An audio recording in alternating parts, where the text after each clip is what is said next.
You hear it raised preaching. Seeking God. Seeking God, okay? Overcoming the crowds in our life. Okay. Jesus. All right, overcoming the crowds in our lives. Seek Jesus. Overcoming whatever it is we need to overcome to get closer to Jesus. Okay, all right. What's in the way of my seeing Jesus? All right. It's in the way of my seeing Jesus, okay? Good. Most loving thing you experienced. Mike?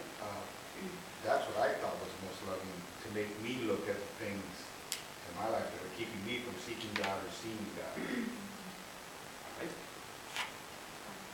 The obstacles in my life that are sort of in the way. Okay. Of being a flood victim. Of being a flood victim, okay? All right. It gives me my full attention for the whole time. I didn't lose it at all. And it makes me to seek Jesus more actively. And that was very loving. Okay. What images worked? Themes. What was working? Being in the storm, Storm. having the storm, the crowd, Running and over. the powerless child trying to Yeah. get to the front, to get food, to get nourished. Mhm. Can you all tell me Ray's intro to this homily?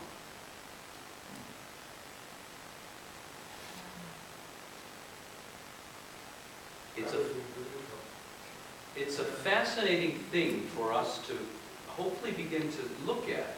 As preachers, we think we've got all these wonderful little things that start us off, but our homilies are not actually beginning until the image takes over.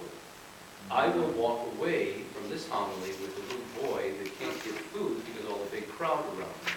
That moves me into the Zacchaeus story, as opposed to your first couple of sentences, because I'll never remember them, because it doesn't grab me, and it's just not going to be a part of me as a human being.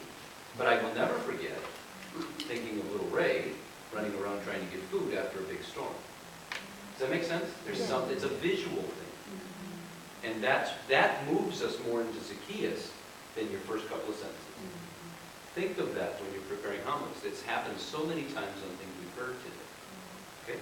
What might not have worked for you? Or what did not work? We said it might not work. It did not work.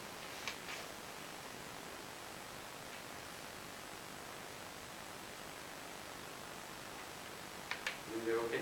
Well, the opening image is Zacchaeus, because we didn't remember it, so that didn't work. Okay. We didn't have that. All right.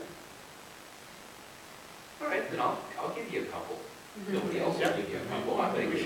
No, don't forget the proper book usage. It's always a gospel. It's not a book of. We're reading from the Holy Gospel according to it. Okay? And it sounds simple or it sounds silly, but it's very important. The people are so used to a specific formula. When it doesn't happen, they all, we get lost already. So make sure you do that. And at the end, Gospel of the Lord. Okay? One thing that I would love to have had in your homily would have been something specific that the people of God in your parish keeps them, or might keep them, from seeing Christ. A lot of times it was very generic.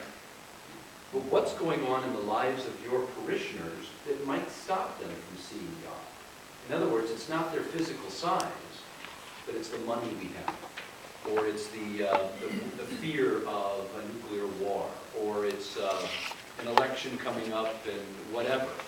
There's things that stop us from seeing Jesus that are more concrete for the people in our pews. This was nicely generic. But they also want to know, how does this connect to my life? Here and now. So I would have liked to have had something in there. Okay? So it's almost like if you went from your story to the Zacchaeus story to the things that stop us from getting our nourishment, and boom, how do we end it from there? So it really flows in that regard. All right? Did that make sense? Yes. Okay? Thank you.